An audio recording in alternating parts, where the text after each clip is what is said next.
Darjeeling Limited is the fifth film directed by Wes Anderson, and he brings back Owen Wilson, Jason Schwartzman. This is kind of like a weird little mix of like all of his previous actors before, but this time he's got Adrian Brody, and they play these three brothers who reunite after a year of separation from one another, and they go on this spiritual journey that one brother plans out across India, and they're on this train that is called the Darjeeling Limited. So, Nate, let's just get into this train set. This is one of my favorite Wes Anderson sets. I'd say after The Boat and Steve Zissou. Yeah, definitely. I think that this train has so much personality. Each cabin is just a new, different feel to it. And yeah, I love the train, and I actually wish they spend more time on the train because it could just take place on the train. I will say that it's a very clever use of the train set.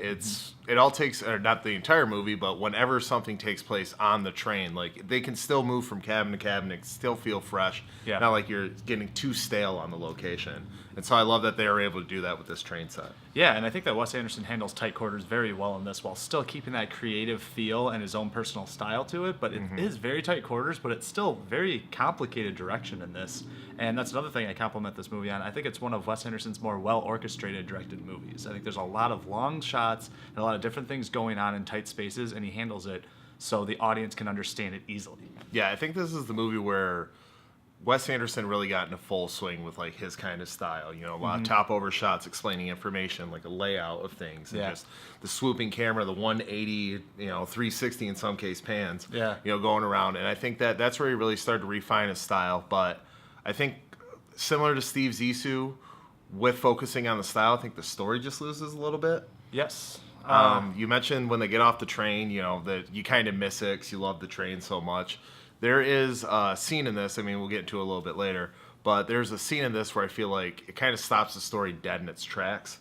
So I do love the technical aspects of this movie, but I will say the reason why it's not that high on the scale for me as far as Wes Anderson is, there are some just storytelling flaws, I guess, that are just a little too apparent. One of the strongest aspects of this movie is the brothers and how much these guys feel like brothers. Like they really do feel like they're related. They've been through a lot. And I really connect with these characters a lot. I myself have a brother, and I think this is portrayed so well of how brothers get along. Yeah. There's a lot of bickering, a lot of fighting, and it's done to good comedic effect. But I will say that the bickering and fighting towards the end kind of wears thin, but thankfully they get rid of it before it wears out its welcome. Yeah, I think this movie's a lot about trust, and that's even like through the whole thing, he's like, I want us to trust each other, but none of them can seem to keep a secret or keep anything, like tighten it. It's this triangle of trust that they constantly keep breaking. Don't tell him I told you this. And then he tells him, why did you tell him? I didn't want, it's always bickering all through the three of them. I think it's strong and the acting's good, but I am glad that they start learning some lessons along the way so it slows down. Yeah, it's weird. I will say that the dialogue in this movie is, it can be a little on the nose at some parts. So that's why I find it a little weird that these brothers are so distrusting of each other when they seem so open with their feelings, and their ideas and their thoughts. For me, this is one of Wes Anderson's slower movies. I would even say that maybe a few moments are just a tad boring. There's just some boring moments in this movie. I still really enjoy this movie, but I will say that I would probably overall with audiences, this is one of his more boring movies. Yeah, and it's just that it's one of those things where like when we started the movie, we're like, oh hey, it's 91 minutes, but there are some parts where I was just like, is this going to end? Because this is kind of feel like it's dragging out. It's just, there's the scene I mentioned earlier, there's a death scene. And not only do I feel like that kind of stops the story dead in its tracks, it also stops the comedy dead in its tracks. This isn't like your laugh out loud kind of comedy. This is more like a clever, like, snicker and kind of grin. Like, you're not, there are a few laugh out loud moments, but for the most part, you're just like grinning and like a little snicker. I think the movie's more clever than it is funny.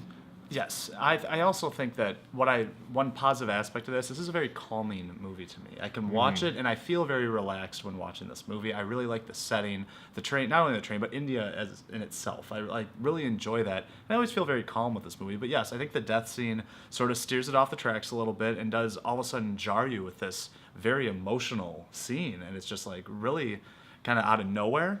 And really the ultimate goal here is to reconvene with their mother. And I feel like that scene is cut short. I would have wanted more interaction with their mother and answers in the end. Wes Anderson's characters are often accused of being dour, and I would say these people are kind of like the saddest. Like, even when they reunite with their mother, it's not like this emotional payoff, where it's like, oh, a joyous reunion. It's just kind of, I mean, it's funny because it's like a quirky Wes Anderson family reunion type scene. Yeah. But I just think that with these characters, there's not really anybody for me to latch onto personally. Even though Owen Wilson gives one of my favorite performances of his. Yeah, he steals the show. Yeah, I love him as Peter, but he's kind of manipulative. Oh, so much. So, I mean, very manipulative. So it's like even my favorite performance, my favorite character in this, they're still just kind of a glaring, flaw in them. Where I didn't feel like I was really going on the journey with anybody. If I had to latch onto a character, it would be Adrian Brody's character. I think that he's a little bit more,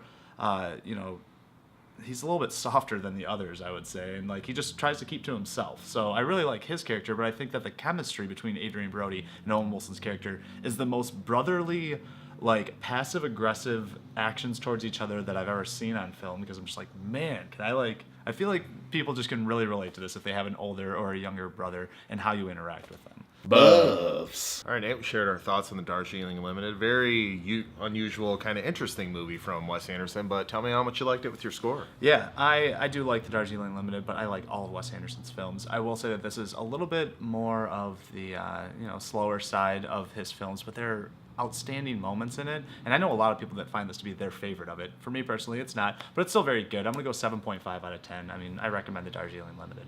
Yeah, it's weird. Before we started this series, we were talking to a friend of ours, and my favorite's the Royal Tenenbaums. My least favorite Wes Anderson is the Darjeeling Limited, where his was the opposite. His favorite's the Darjeeling Limited, and his least favorite's the Royal Tenenbaums, but you can't really argue that point. You can have just a friendly discussion, because there is no wrong answer to what's your favorite or least favorite It's really Wes what Anderson. struck you when you saw it in that time of your life, Yeah, but even though this is my least favorite of his, there's plenty of stuff to like. There are a few flaws in there, but I really enjoy the cast, and I really love the style, and just I feel like Wes Anderson from this movie learned to focus on story and style equally, and it shows in his later movies. So I'm going to give the Darjeeling Limited a 7 out of 10. Buffs. All right, so that's it for our review of the Darjeeling Limited. What'd you guys think of the movie? Who's your favorite character of the three brothers? Go ahead and leave a comment down below.